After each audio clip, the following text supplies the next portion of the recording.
A few hours into a recent Cyberpunk 2077 playthrough, I stumbled across something unexpected, a dried up stream in the middle of the desert. The reason I was surprised to see this is because Cyberpunk isn't the kind of game where you would expect to find quiet nature spots. Most of it is bright neon lights, atmospheric nightclubs, and scary industrial infrastructure, so naturally I wanted to know where this stream came from. At the time, this sounded like a simple thing to figure out. What I didn't realize is that it would lead me straight into the most complicated infrastructure puzzle we've ever tackled on this channel. I picked a point in the middle of the stream, and then I traced both directions all the way to their endpoints, plotting the shape of it onto a map so I could see it all from above. Now, I'll talk more about some of the interesting details of this stream later on, but the main point is that it turns out this stream doesn't really start or end anywhere. The southern end of the stream just stops in the middle of the desert, and the northern end of the stream does exactly the same thing. I probably don't need to tell you this, but streams don't usually start and stop in the middle of nowhere. That wouldn't make any sense. And the more I looked around, the more I started to realize that there's a lot of water-related stuff in Cyberpunk 2077 that doesn't seem to make any sense. Like the canals going through Night City that are filled with undrinkable ocean water, or this little stream that somebody took the time to fill with trash. Or maybe the strangest thing of all, this huge empty dam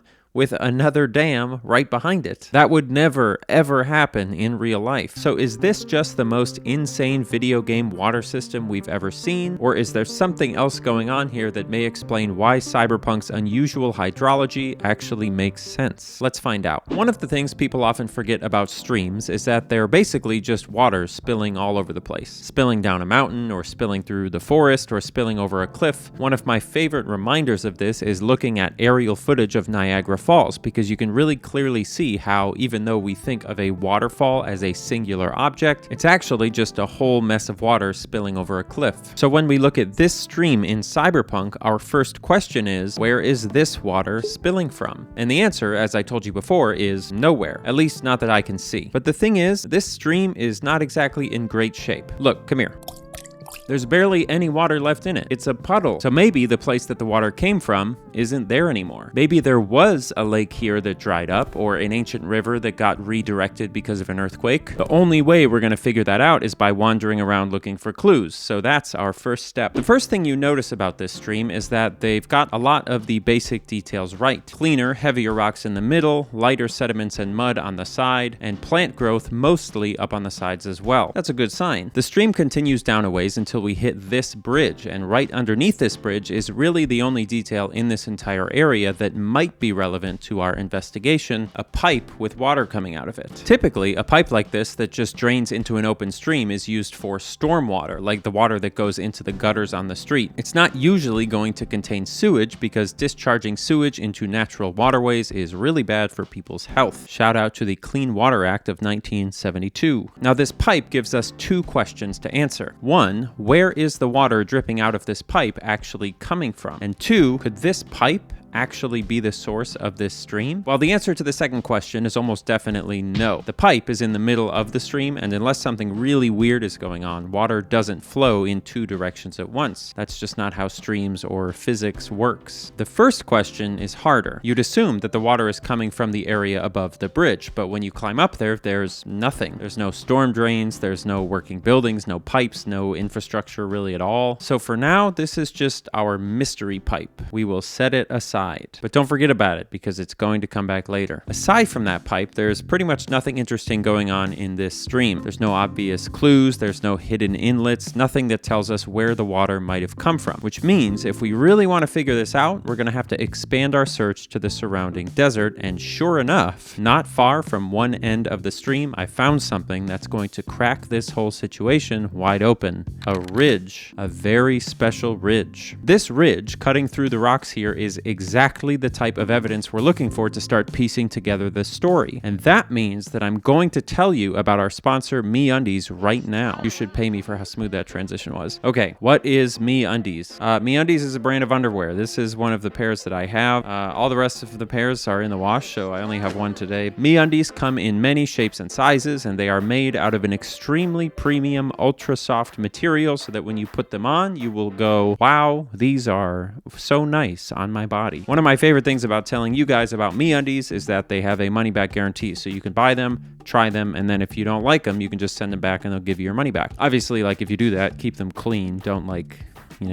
do anything in them. But for me, that just makes it really easy to be confident in promoting them, because if you buy them and hate them, you can just send it back, but you won't hate them. Everybody likes them. I have seen some people saying, I don't need underpants right now, so I'm not going to buy MeUndies. But I feel like even MeUndies would tell you not to buy MeUndies if you didn't need underpants. But if you do need underwear, these are the ones. They're the best. Anyway, here's the part that I have to read verbatim. Right now, as a listener of my show, you can score sizzling summer deals, like up to 50% off at MeUndies.com/AnyAustin and enter the promo code AnyAustin. It says up to 50%, so I assume there's some stipulation on that, but that's a lot of off. Anyway, do you guys want to know about this ridge? Let's talk about this ridge. A ridge that cuts through the rocks like this is a strong indicator that at some point in the past, water flowed down this mountain. Here we go. You can almost picture it coming over this ridge, down the side of the mountain, and into this stream bed. Could this be where the water that formed this stream originally came from? Let's go take a closer look. As we walk up the mountain, there are definitely some promising signs. You see these little veins? You frequently see these in mountainous areas that get a lot of rain, where the water will flow quickly down the side of a mountain, carving these channels, but then it dries up and all that's left are these little scars. We've also got a clean line of growing grass and plants in the middle here, which is a clear indication that this area gets wet. But the most compelling piece of evidence is up at the top. Drum roll, please.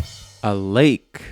Okay, so there's a large body of water way up here. We've got a stream bed way down here, and then we have a water-carved ridge in between them. Are you guys seeing what I'm seeing? Could this lake and that stream be connected? Maybe. I don't actually know yet because we haven't looked around up here at all, so let's do that first. One of the first things I noticed when I was walking around up here was the coloration of the ground. You've got sand and dirt further away from the lake that's a little bit dry and lighter colored, but closer to the lake, there's damp, darker colored soil, which is an indication that at some point in time recently, this lake was filled up higher than it is now. The second thing I saw was subtle but vital. More of those veins we talked about earlier in the distant mountains, indicating that this lake receives inflow when it rains. We've also got this little house, which is built on a raised platform, which is something you would do if you were worried about it flooding. And then finally, check out the garbage, which is clearly coming from the lake, but somehow some of it has gotten pushed way farther away towards the hill with the ridge that goes down to the desert. When you back up and look at this whole system from further away with all of these facts in mind, it looks incredibly obvious. I mean, just look at the veins coming off the mountain and into the lake, and then the veins coming off the lake down the hill and then directly into the stream. I think this stream originally came from this lake. And maybe now we're just in a drought, so the lake only occasionally overflows, which temporarily fills it. But I think this is the source of the whole thing. It's the perfect theory. Now,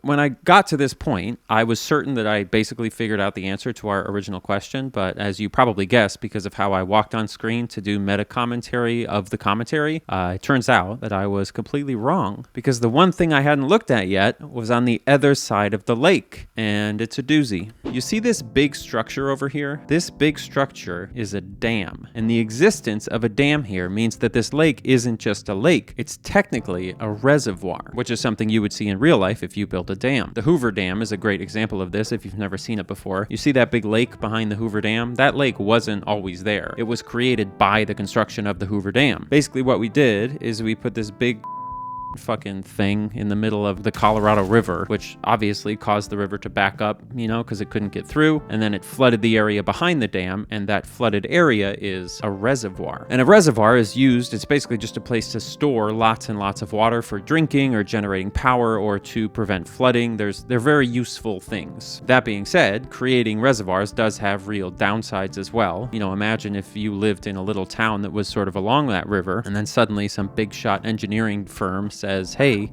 we're going to put a dam on the river, so you've got to get out of here because your whole town's going to be underwater. That really sucks. Even if it's a net positive in the long run, which I believe it probably is, somebody coming into your town and saying that they're going to put it under 100 feet of water and there's nothing you can do about it is crazy. It's really crazy. That's a crazy thing to be told. And believe it or not, Cyberpunk actually addresses this very issue. And it's one of the coolest video game details I've seen in ages. There is an entire town underneath the water here. They really really did flood a town to create this reservoir, which I think is a surprisingly empathetic bit of environmental storytelling that a lot of players have probably never seen. And it's also a huge clue about the history of water in this whole region, because now we know for sure that at some point this area was dry and had a river flowing through it, and then somebody built a dam and flooded it. That's great information. The other great piece of information that this dam gives us is that it has something called a spillway attached to it. A spillway is basically a big slide for water to go down if it gets too high, sort of like an emergency exit to prevent water from going over the top of a dam. And this particular spillway has gates on it, those big blue things, that they can open or close depending on how much water they need to evacuate from the reservoir. Unfortunately, the existence of this spillway creates a big problem for our theory that the river down below came from here, because this lake didn't exist until they built the dam, and a lake can't overflow until it exists. But the lake can't overflow once it exists because the water would just go out the spillway before it would ever get high enough to overflow into the desert.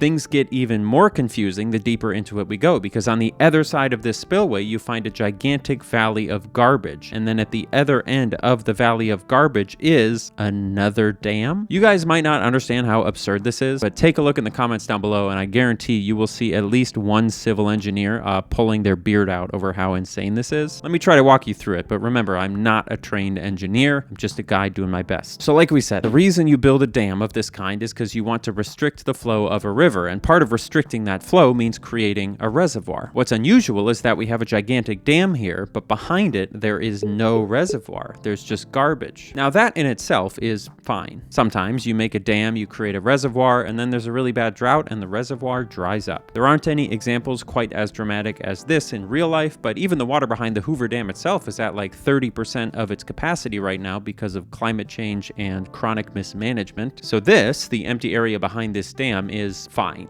It definitely could happen. But if this reservoir is empty, if there's no water flowing into it, why would you build a second dam upstream? And how would the reservoir behind that dam fill up, given that the whole place is dry? Or did they build the upstream dam first, creating the reservoir, but then they built a second dam further downstream? But why would you do that? And it gets even weirder when you look through the rest of the game. For example, there are canals throughout the city that are full of water, but if you follow those canals to where they begin, you will find that all the sources of the water in those canals is totally dried up, which means the only place that water could have come from is directly from the ocean, but that would make the water too salty to drink, and generally speaking, the purpose of these canals is to redirect fresh water so that you can use it for drinking or watering plants. And then there's this giant stream of garbage out in the east where garbage bags have infiltrated every little tributary along this water system. Did somebody put all this trash here by hand? Surely not, but then how did they end up in this particular complicated configuration? The whole game's water system is totally absurd. It's so absurd, in fact, that I'm convinced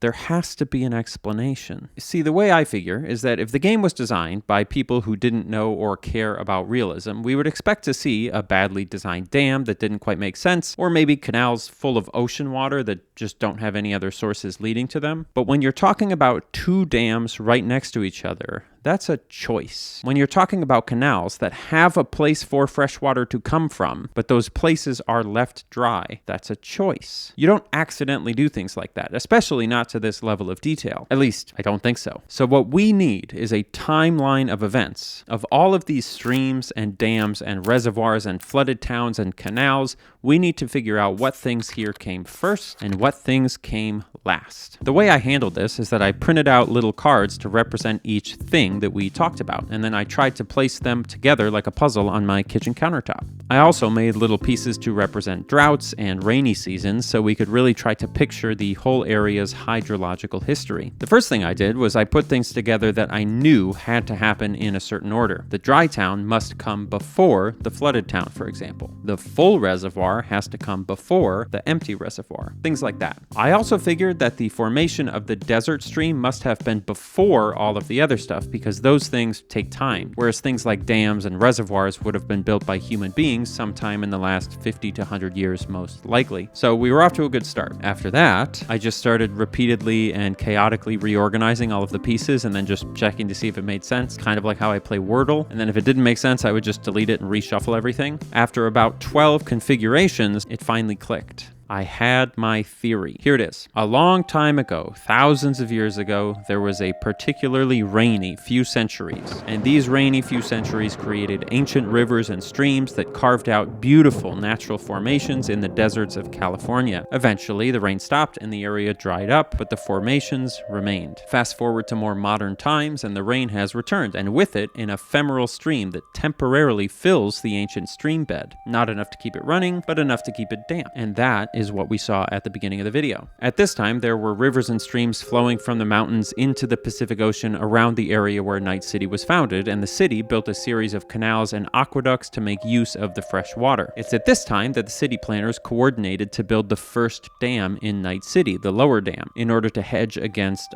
future droughts by creating a reservoir. It's important to point out that at this point, the reservoir wasn't divided into two sections like it would be later. It would have just been one big reservoir stretching from the dam all the way back to its present position. So the town, which would eventually be flooded, couldn't have existed at this point. But then, climate change, or possibly catastrophic mismanagement. Usually it's both. Climate change brings unprecedented drought, and water levels in the reservoir drop to 0 in just a few years. With the reservoir totally empty, the city's trash managers begin to allow overflow from the landfill nearby to fall down the cliffs and into the canyon, which you can see here. Night City is in crisis. Trash bags start getting thrown anywhere and everywhere, including throughout the mountains where the streams, when it rains, then carry the trash bags into that complicated configuration we saw. Government officials fill in the dam outlets with dirt to prevent contaminated water from flowing through into the city when it does rain, and within months, greedy developers begin building housing in the former canal to sell. Night City also probably invested in some sort of desalination technology at this time to make the ocean water drinkable, which would explain all of the pipes pulling water out of the canals. Also around this time, the little town that will eventually be flooded is established, perhaps serving as a safer or more affordable alternative to living in the city itself. But then the rain returns, and with it, the original river that was dammed to create the first reservoir. Only this time, it creates a problem, because now it's flowing into the garbage-filled canyon, creating a disgusting stew of trash and stagnant water. The city can't reopen the old dam because, one, the water is now incredibly gross, and it would need to be cleaned, and two, they allowed developers to snatch up the land to build housing, so if they open the dam back up, they would flood the entire neighborhood with garbage. Seeing an opportunity, somebody else suggests building another dam, this time further upstream to save all of the clean water before it goes into the garbage dump. So they kick everyone out of the town, they build the dam, fill the reservoir, and everybody lived happily ever after, which brings us to 2077. It's a pretty compelling story. That honestly might be my best hydrology lore yet. The only issue with my theory that I can see is that they put the spillway on the second dam in a place where the water goes directly into the toxic garbage dump rather than somewhere less disgusting. That seems like an odd choice, but hey, this is Night City. Disgusting things happen sometimes. If you have a different theory for how this all ended up how it was, let me know. I'm Annie Austin. Thanks for watching. I don't know exactly what